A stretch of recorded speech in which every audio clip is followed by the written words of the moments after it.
Works. Hello, welcome.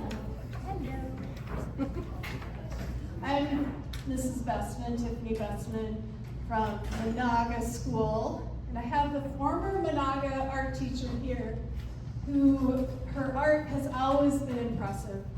It's really taking off since she has more time with not teaching art. She has a lot of studio time. She is also the owner of Studio 176, a gallery in Park Rapids. If you ever have a chance, if you ever go to Bella Cafe, the famous coffee shop in Park Rapids, right across the street. Actually, I helped start the gallery and then I just didn't have time for it, but it has really taken off. And impressive work from local artists, with 3 owners right now from the Park Rapids, Monaga area. Correct. All right, and Don Rossbach is 2025 Minnesota State Arts Board individual grant recipient, which is a big deal. And she's going to talk about the work she's doing because of this grant. And I'm not going to say too much because you have a lot to say. Is it okay to be holding this? Yeah. How's the sound back there? All right. Welcome, Don Rossbach. Thank you. I'm just going to start out with this quote, and hopefully I'll remember to come back to it. What's the image tucked away in your brain that makes your heart ache and your soul feel like it's going to burst? This is from a movie called Paint with Luke Wilson, and it's pretty funny. Has anyone ever seen that movie? Oh, good, somebody has. He kind of plays Bob Ross, okay? Everybody knows who Bob Ross is in here? Yeah, Happy Little Trees, yeah. So it's pretty funny, and anyway, he's always trying to get into this famous museum. And the curator asked him this question. And there's a reason I took note of it. It's not because of the movie, but it's like how it affects me. Okay. So, but before we get started, I want you to take that little white square of paper, and I'll just give you a couple of minutes here on this. And I want you to draw, pick one of these words, write it down somewhere on the paper, maybe on the side or the corner. Pick one of those words, okay, and draw it. Right. So we have Paco, Lopa, Zomero, and Umberto.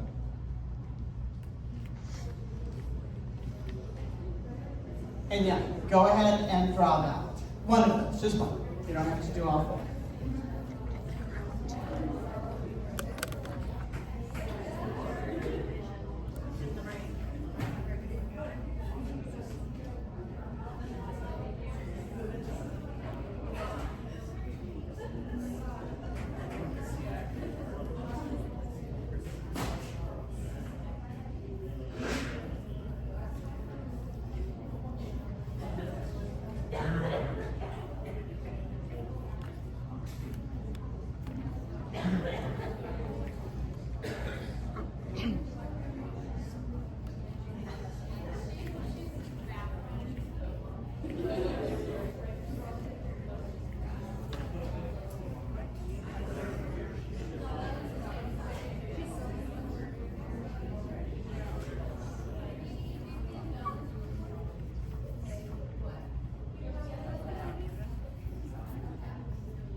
Definitely write the word on the paper, just in case someone may decide to share this with me.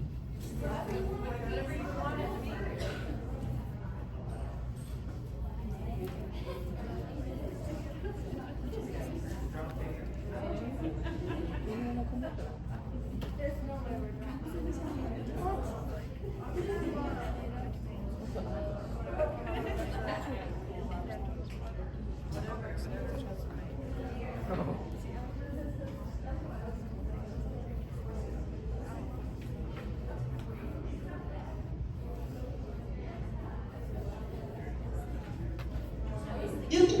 keep going with this, but I won't give it too much more time here. You know, if you want to doodle along, by the way, if you're doodling in class, like not art class, but let's say English, it actually helps you listen and retain information better, just as FYI for doodlers out there. So anyway, the reason I had you do that, okay, is my presentation is called A Blind Mind, Art and Aphantasia, okay? And so, let's go to the next one here. What aphantasia is the inability to bring up mental images, okay? So, when you saw those words, chances are you did not know what that was, and you couldn't pull up anything from your memory, okay? Well, for me, it's always like that. I can't pull up any images. So it's completely blank. And I'll get more into that in a little bit. I just want to stop here, and this is a graphic I have on my YouTube channel. So this is me, Dawn Rossbach, is a fiscal year 2025 recipient of a Creative Individuals Grant from the Minnesota State Arts Board. This activity is made possible by the voters of Minnesota through a grant from the Minnesota State Arts Board, thanks to a legislative appropriation from the Arts and Cultural Heritage Fund. So the State Arts Board supports a lot of us artists. Tiffany has been a recipient, myself, the two other gallery owners. So we appreciate what they do for us and able to do projects like this. So, this is some of the artwork that I do, just to give you just kind of a sampling of that I can do art. This is apparently the bird page. Okay. And sometimes I use a reference, a lot of times when, especially like looking at a bird or something, okay. This was from a book I illustrated for a friend of mine. She wrote the book. So some of the images from there. And then this is stuff I did with a grant last year. I created a book, and then I had to include my duck that I brought to the state fair, which was the Minnesota duck stamp. So pretty humorous. And I got a ribbon for that. Okay. So aphantasia, like I said, is the inability to have mental images, okay? And so in 2020, everybody probably remembers that year, I had read this article while my family was out visiting. And I read this, and it says here, the inability to make mental images when the mind's eye cannot see, counting sheep or navigating streets with a mental map can be impossible, and which it is, okay? I cannot do that. And so, my family is up there, we're sitting on the porch enjoying ourselves, and I said, and I'll be honest, we were having beverages, so sometimes things get a little bit fuzzy, you know. And so I asked them, I said, you know, you guys can't see things in your brain, right? You know, and all three of them said, well, yeah. And I went, no, you can't, you know. And they go, well, yeah. And I mean, it took some convincing, but I mean, I finally went, what do you mean? You know, I mean, I was flabbergasted, you know, and it just about, you know, it's a little bit shocking, you know, at first, and you're like, okay. And then, of course, you know, it was COVID, and we're dealing with school and all of this kind of got dismissed a little bit. And then a couple years later, I kind of came across a similar article and then thought about it again. So I started doing a little bit more researching on it, and you know, find out that 3 to 4% of the population actually has aphantasia. So this is kind of, let's see if I can get here. Okay, let's scroll down here.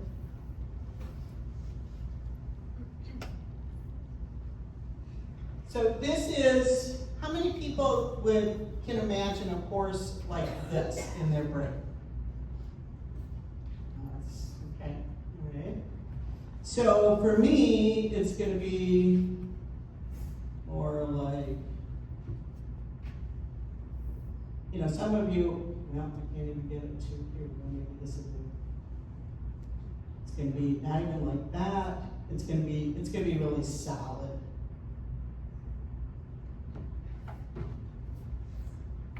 Anyway, I think you get the idea. It's more like that. Nothing. Okay? So, get back to the slideshow. Right page? Yeah. So, I'm a number 5. Okay? Some of you might be a 1, some might be a 2 or 3. Okay? And so there's different degrees of this aphantasia, you know, and there's actually some people can see like little movies, you know, like they can replay a memory in their head, and, you know, just like a little movie. Holly, do you know Holly? Hers is like that. And some people can actually project out in front of them like a hologram. I'm like, well, that'd be cool. But the problem is I can picture that with driving or something. That could be a little not so good. Okay. So, so not seeing, you know, pictures in your mind can be both a strength and the weakness. For one thing, is like if I were to see anything traumatic, that vision can't come back. Okay.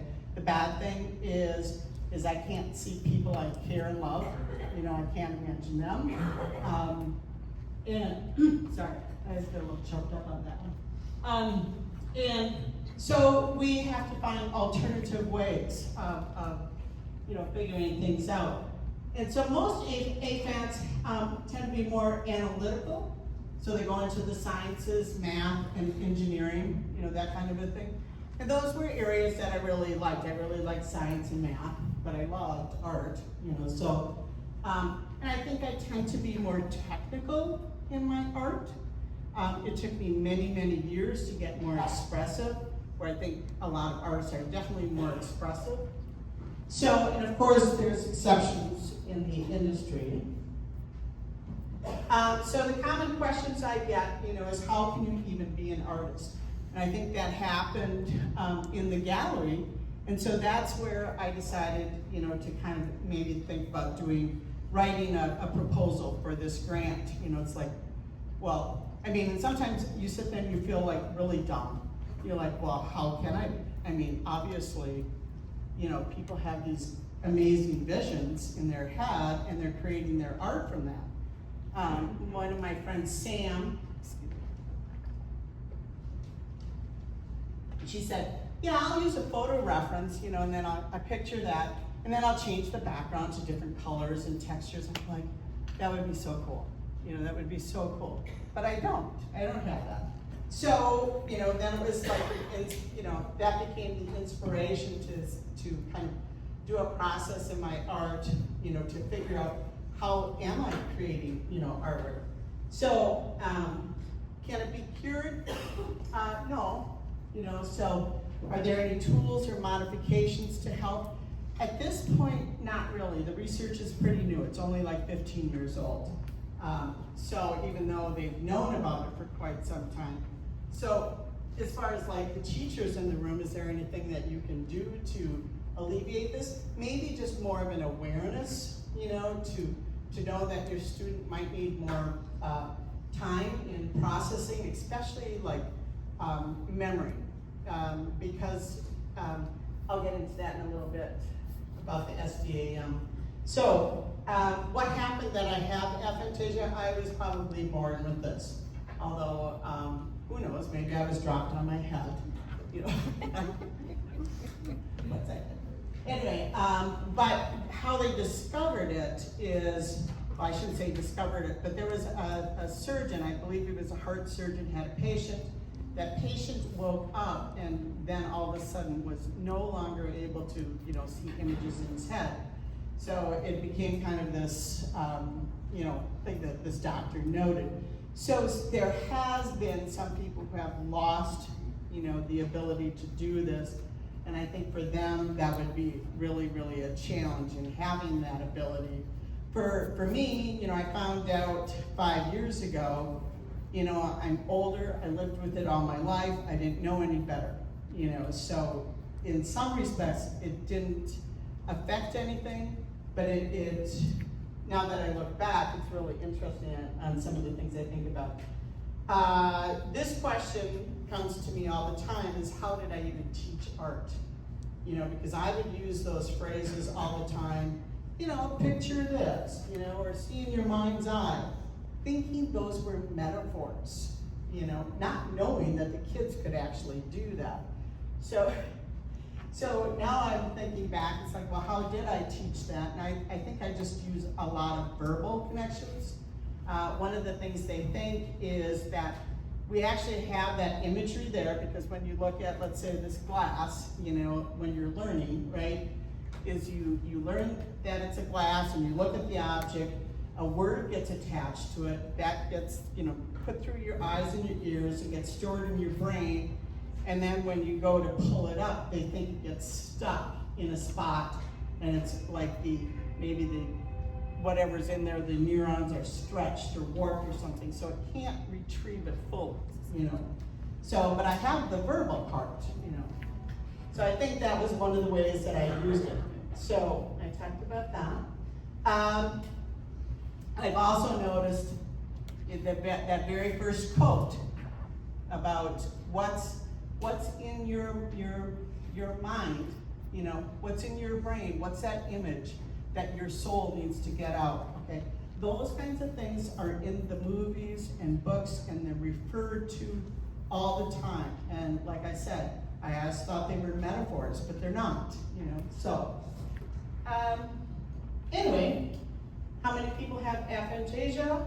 I talked a little bit about, you know, the different varying degrees. They figure 3 to 4% of the population has it. So there's, I don't know, 100 people in here, 150. So 3 or 4 of you could possibly have it. I kind of hope nobody does, but you never know, somebody might. And then there's also people who, they can't like imagine smells or textures or feelings or something. And those all have different names. I have not even gone even close to that because I'm only concerned about the visual images in your brain. Like I said, when I told you, I said, it's a little bit shocking at first, and I was visiting, I was at the Armory in Park Rapids. They have a studio up there, and there was a show of one of my friends up there, and somebody came to see it, and we know each other, and now we know each other better, but she came up to me and she goes, I listened to your interview on KAXE, and she goes, when you got to the part about having aphantasia, she said, you seismically changed my life. And I was like, what could I possibly said that changed her life? And she said, yeah, when you got to that part, I realized I have it too. And she said, it just filled in all the blanks and answered so many questions. Because there's a thing called SDAM, which is severe deficiency of autobiographical memory syndrome. And a lot of people who are aphants like me have really a hard time remembering events, okay? If we see a photograph, it might jog our memory, but to remember things on our own is really, really challenging. So and that's where you kind of go, okay, like as you age, like I'm aging, it's like, okay, am I getting Alzheimer? Am I getting dementia? And I was really concerned, as she was. You know, she was like, how come I can't remember these things, you know, that people are talking about? But now, so that alleviated so much, you know, of those kind of concerns. But anyway, that piece of art, this art was that was probably the one that kind of led to some of these other works that I get to here. Oh, and there it is, the SDM. So those were the things that, you know, kind of inspired me to write this grant. So the goals of the grant itself are to create a new body of work to bring awareness. Just like you, my target audience are educators and people that work like with therapy, where they use visualization techniques like meditation, you know, or therapy therapists who use that visualization, I don't have that experience to know what they would do. And maybe somebody can fill me in on that if they have that experience. So to bring in an awareness to a greater community, I do some very raw YouTube videos. So that I am painting and I'm talking through my process, trying to figure out how it is, you know, what is that process that I'm using as a person with aphantasia. And you can, I have a QR code later here if you want to look at them. I mean, the first couple of ones I do a talk similar like to this and stuff like that. So they may be interesting to you or not, just know they are raw, they are not edited. I have trouble with the camera and I'm not gonna go back and edit it because it's not the point of it. So, and then like I said, it could be especially important for educators because they feel that there's a comprehension component, meaning, you know, it's hard to retain things. I remember being in college and taking an art history course, and I wrote down all the concepts of the art history, the paintings. I had like a stack like this of recipe cards. And I would spend hours and hours and hours just doing rote memorization, you know, and then the minute I took the test, like poof, it was all gone, you know. So my processing is a little bit different. So something just, you know, and there's no answers at the moment, but maybe there will be someday. So the apparitions, that word means like to appear from nowhere, kind of like a ghost, okay? And so that Burn This Art one that I showed you before was kind of one of those things where I was just taking leftover paint and slopping it on an extra canvas, okay? And eventually it just started working, okay? The one that's over here, this one here in the frame is also this is before I started the grant. And so those are ones where, let's see. Oh, did I not bring that? Yeah, I did bring it, but it's in here somewhere. So I'm doing the apparitions, and those are just responding to the canvas, okay? I start out with a pencil, and I just, you know, randomly just make a mark, and then start applying paint, and keep working it, and working it. And you'll see one in here that's like, it's still a disaster, and that's okay, but, you know, it doesn't always work. I'm also doing tools, and so I'm doing the tools. There's a hammer up here. I've got some images of them too.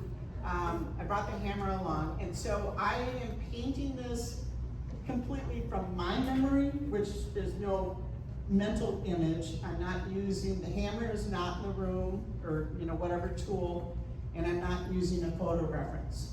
So I'm just painting from what I can remember. And I think one of the breakthroughs that I found is that because I have enough, and I'm doing common household tools. I actually asked for a list of tools from people, and they gave me some that I have no idea what they are or what they do. You know, so it's like, no, I can't do that, you know. So what I think is happening is I have enough experience using or holding the tool, because I always had to hold the tools for my dad. I never got to use them, I just got to hold them. You know, here, I mean the hammer, okay. So I think it's through the use and knowing how the tool works, okay? So I know that the hammer, you know, has the head where it pounds it on the nail. I know it has the claw part if you're gonna remove a nail, you know. I know you want to hold the hammer handle at a certain place because of the weight of it, so you don't, you know, beat your arm up. You know, so those are the things I know. So I think that's kind of part of the process of me remembering. So I'm doing the tools, and then what I'm doing afterwards is, once the painting is done, I take a photograph of it and I send it down to a place where I have them printed out exactly the same size as the painting. And then I take, when I get the print back, then I take that, I bring out the tool, and then I draw on top of the print how the hammer or whatever tool it is supposed to be. And if you come up and look closer, you can't really see it, you know, from far away. Maybe these people can see it. You can see where I have drawn over it. In fact, I had a friend, friend loved it so much. She goes, "How much for that painting?" You know, I'll just send it to you because it was the wrong color. So anyway, and then I'm also doing. I've only done one of these, which are the random made-up words, and that's what you did today. Was a random made-up word. You know, and that was done so in hopes that you can sort of experience what I go through. Is somebody says, "Well, imagine this." Well, I can't, you know, and you know, apocal, those of you who did apocal, you didn't know what that was. So, but you probably took the language, you know. I mean, it sounds similar to pickle. I think I saw a couple people doing sort of pickle shapes, you know, kind of a thing. So, but yeah, so hopefully that gave you kind of my experience, and it's a very low level, just smidgen of it. So here's the hammer. There's, what's funny about this is when I redrew it, this is the one that I found. Later I found another hammer. Apparently I have a collection of hammers of my dad's that's endless. But there was another tool that was just or another hammer with just a red handle. So somewhere I actually had it, but I didn't know that. So this is a pair of scissors. The one in the middle is the original painting that I drew without reference. And you can see there is the scissors and how much space it has in between. So those are the things, you know, some of the details I don't have.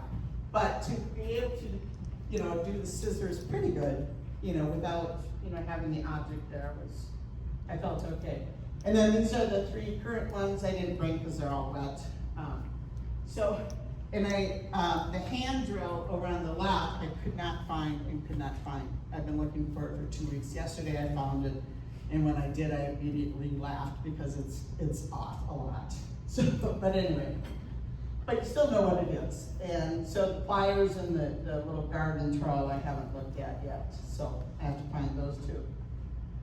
This is one of the apparitions, just kind of in the different stages. It's just this one, again, I'm just reacting to color and shapes and just letting things appear. I was originally going to do memory paintings, you know, of the memories that I do have, and do paintings of those in just kind of in a loose format. But then what started happening is when I was doing these, some things appeared, you know, and it was like, oh, that looks like a moose, and you'll see that one in it. Oh, it's over here.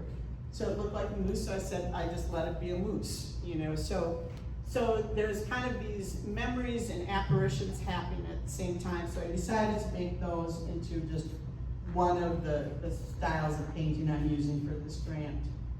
This is that same painting, so, and I'm getting close to being done, I think, or it's going to get burned. One of the two, I just don't know. So, but when I was looking at this in a stage, let me go back. I think it was that one there. It reminded me of a waterfall I visited, and it also reminded me of the Maple Lake, which was above a beaver pond in some property that my parents used to own. So I kind of let that develop, you know, and I'm still using these kind of weird shapes that always remind me of rocks. And this one here, when these three came up, you know, it was like, oh, those remind me of the three maidens, which are three big rocks. They're probably like this tall, you know. I don't know, maybe they're not that big because I was a little kid. And it was a place I lived at in Pipestone, Minnesota, that was near the pageant grounds. I used to do a play based on Longfellow's Hiawatha. And so this is the three maiden rocks, and you know, if you look at them up, it's like, oh, similar, you know. So that's how I'm kind of doing these memory paintings, right? And combined with the apparitions. These two are here if you want to take a closer look.